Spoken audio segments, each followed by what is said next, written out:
고차 방정식은 2차 이상인 방정식을 의미합니다. 고차 방정식을 정리하는 방법에는 두 가지가 있는데 두 가지가 아니지 네 가지나 있는데 먼저 인수분해가 있습니다. 인수분해는 인수 정리를 이용하는 법인데 여기 같은 경우는 1을 넣었을 때 안되네. 마이너스 1을 넣었을 때 마이너스 1이니까 7 마이너스 7 가능하네. 그렇기 때문에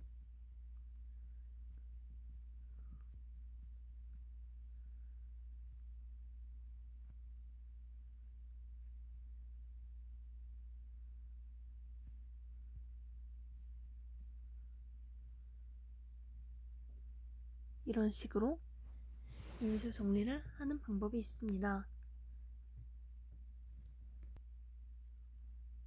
이렇게 나오게 됩니다.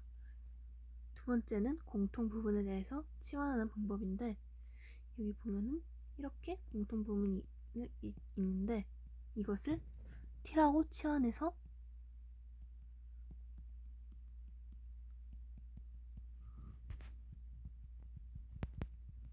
24 플러스 10이니까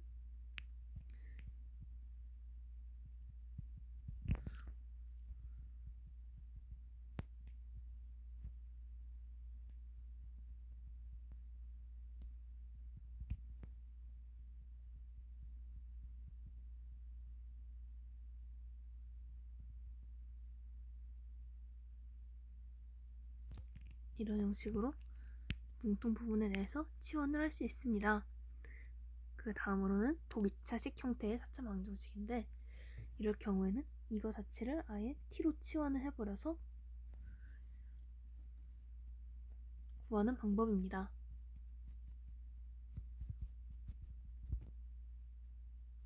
여기 다시 x제곱을 대입하면은 실수. 이렇게 식이 나오게 됩니다. 밑에도 마찬가지로 식이 나올 텐데 이 친구는 인수분해가 되지 않기 때문에 완전 제곱식을 사용해서 9 마이너스 9니까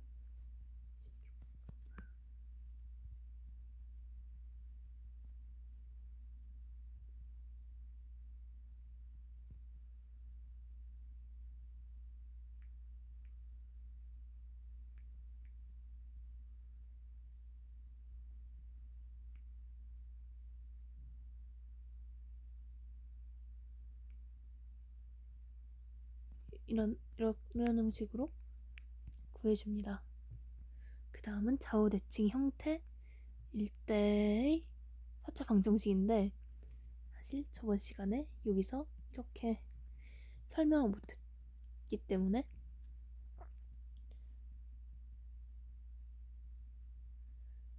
이런 경우는 이런 형태일 때 마이너스를 하는 완전 제곱식을 활용하면 되는데 여기 보면은 좌우가 이렇게 봤을 때 전부 대칭이기 때문에 가능합니다. 먼저 이걸 하기 위해서는 전체를 얘로 나누어 줍니다. 그러면 식이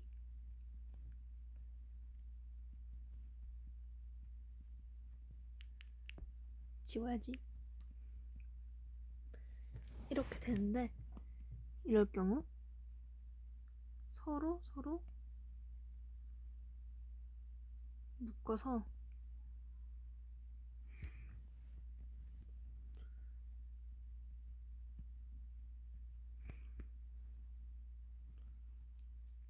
이가 나오니까 마이너스 2 해주고 마이너스 2 x 플러스 1한 후에 이 부분을 겹치니까 치환을 해줘서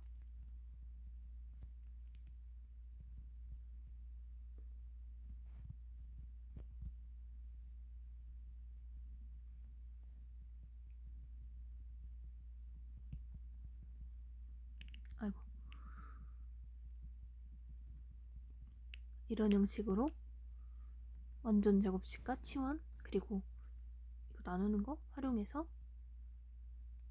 하면 됩니다. 그리고 이제 3차 방정식의 근과 계수의 관계를 할 텐데, 일단 결론적으로 하면 2차 방정식과 결과는 같습니다. 얘를 전개했을 때 어쨌든 이렇게 되는데,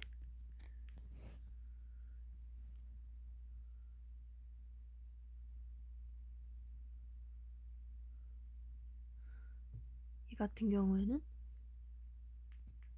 잠깐만,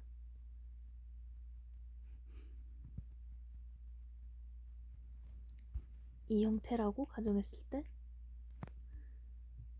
요게 밑변이 되고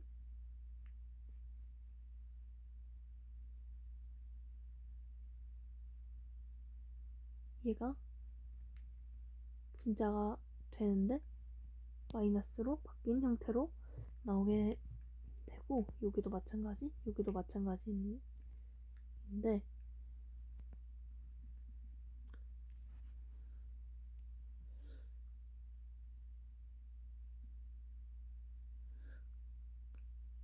그 이유는 여기서 뭐 근을 구했을 때 여기가 이렇게 되고 이렇게 되기 때문에 이렇게 되는데, 밑이 그 근의 공식 때문에 이렇게 나눠지기 때문에 이러한 형태를 띱니다.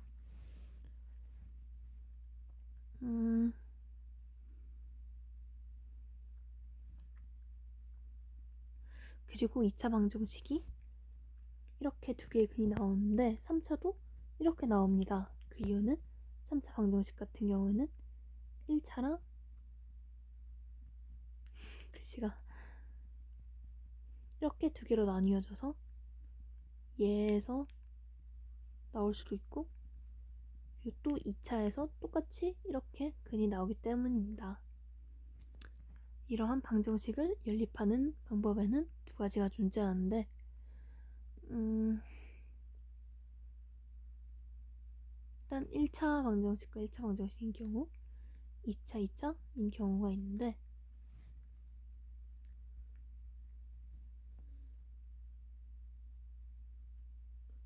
뭐 1차 방정식이면 뭐 대충 이런 형태일 텐데, 그냥 x는 마이너스 2에서 대입을 하거나 대입하는 게 가장 빠릅니다. 근데 이거 맞나? 잠깐만.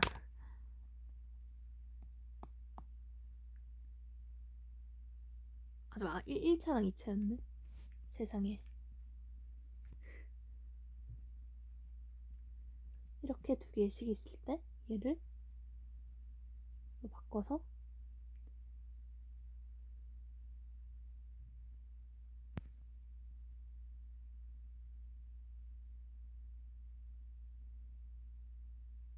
아, 잠깐만. 기억이 안 나. 세상에. 안 돼, 안 돼. 진정해. 일단 2차가 두 개를 연립할 경우 인수분해를 사용이 가능한데,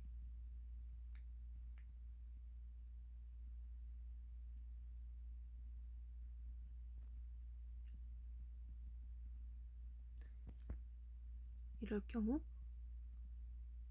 대충 이런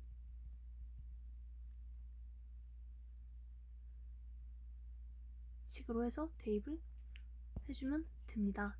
두 번째, 그 다음으로는 합체인데, 이거랑 이거를 활용해서 구할 수 있습니다. 부정방정식 같은 경우 교과 외지만 가르쳐 주셨기 때문에 하겠습니다.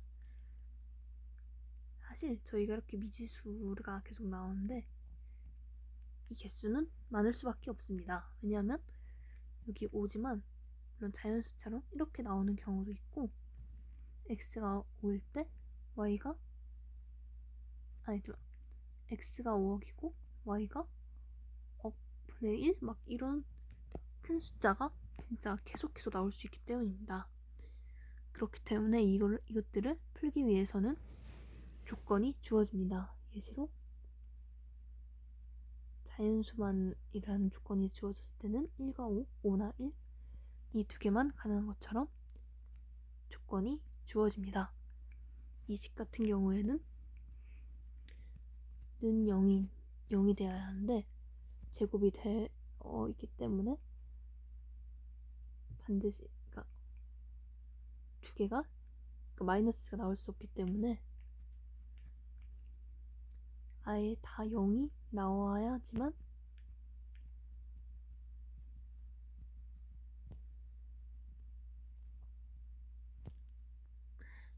이렇게 풀 수 있습니다.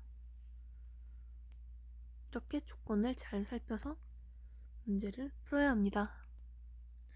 여러가지 부등식입니다. 1차 부등식의 기본 성질은 여기를 4를 더했을 때, 즉 x는 2보다 크다. 요거 같은 경우에는 여기 두 개를 나눠서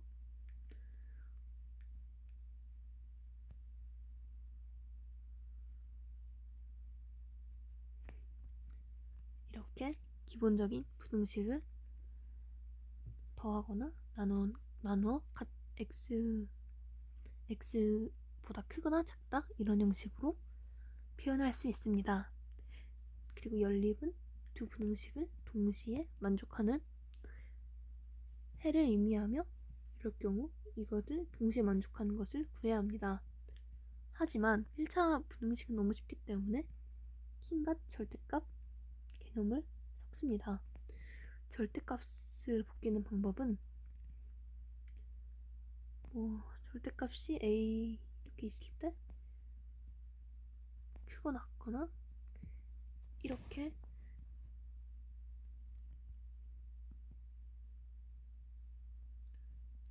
이 경우랑 이 경우 두 가지 경우를 생각하면서 벗겨야 합니다.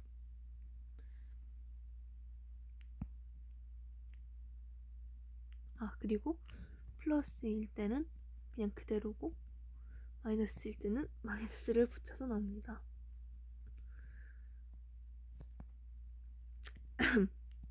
여기 같은 경우에는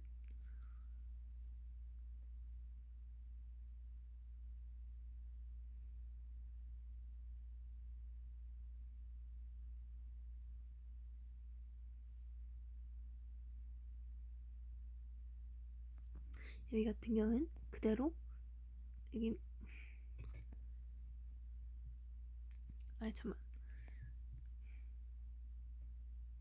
여기 같은 경우에는 여기 있는 어떤 걸 대입해도 마이너스가 나오게 되므로 마이너스를 붙여서 나옵니다. 하지만 여기는 어떤 걸 넣어도 그대로 나오게 되므로 이렇게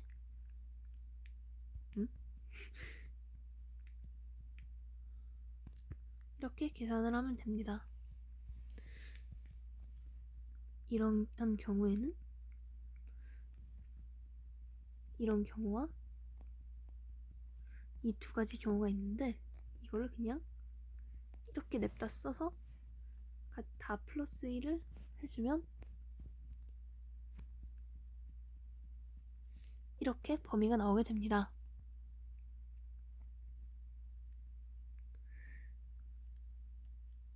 근데 이렇게 하면은 좀 너무 오래 걸리기 때문에 간소화해서 구하게 됩니다. 예시로 여기는 그냥 절대값이 있으므로 풀마 경우를 다 생각해서 이렇게 애초에 써버리면 되고, 여기 같은 경우에는 x가 3보다 큰 경우랑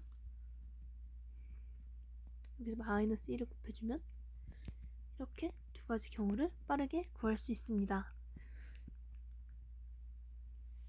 이거는 이거랑 똑같이 구하면 되고, 저희가 했던 아까 전이랑 지금 하는 2차 방정식이랑 부등식을 함수로 해석하는 방법을 배워보겠습니다. 먼저 여기는 이렇게 1이랑 3이라는 근을 가지고 있고 방정식으로 봤을 때 두 실근을 가지고 있지만 부등식으로 했을 때는 달라지는데 어떻게 달라지냐면 일단 여기가 플러스이므로 아래로 볼록한 형태이며 여기가 이 왼쪽에 있는 곳이 빨강, 여기가 파랑이라 가정했을 때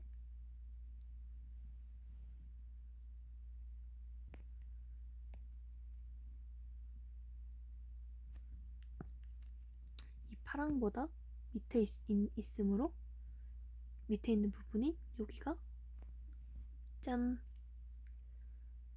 요 사이에 있는 부분을 구하면 되고 여기도 마찬가지로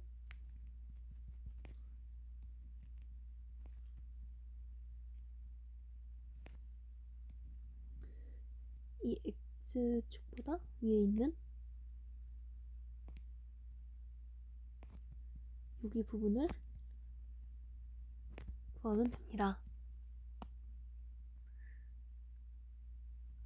이렇게 함수적 해석이 가능하고 2차 부등식이 항상 성립할 조건에 대해서 알아보겠습니다. 일단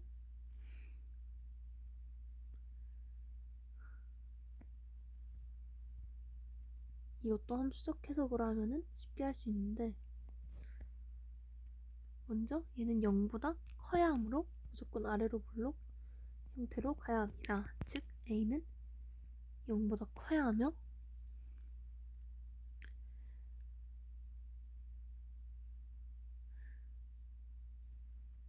얘도 마찬가지로 얘는 작거나 크다가 있으니까 이런 형식을 쓰고 얘 같은 경우에는 0보다 작아야 하므로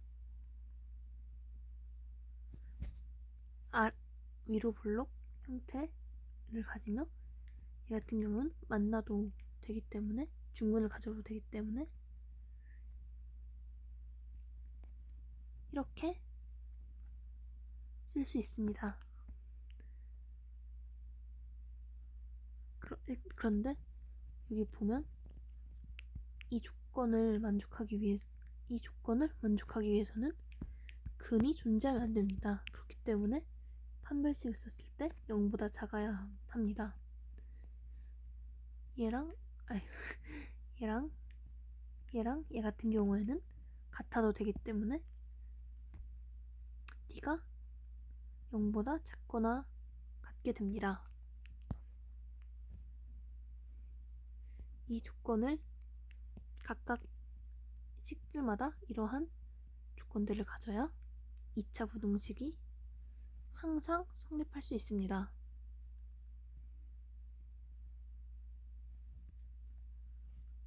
그리고 2차 방정식과 2차 부등식의 실근의 기호에 대해서 알아볼 건데 먼저 두 근이 양수일 때의 조건입니다. 먼저 두 근이 양수이려면 두 근의 합이 0보다 커야 합니다. 즉 이게 0보다 커야 양수가 될 수 있습니다. 그리고 두 곱이 또한 0보다 커야 하는데 흔히 자주 보는 이런 실근의 그러니까 양수를 가지는 식들 같은 경우에는 전부 다 0보다 크다는 것을 알 수 있으며 두 근이 양수이기 때문에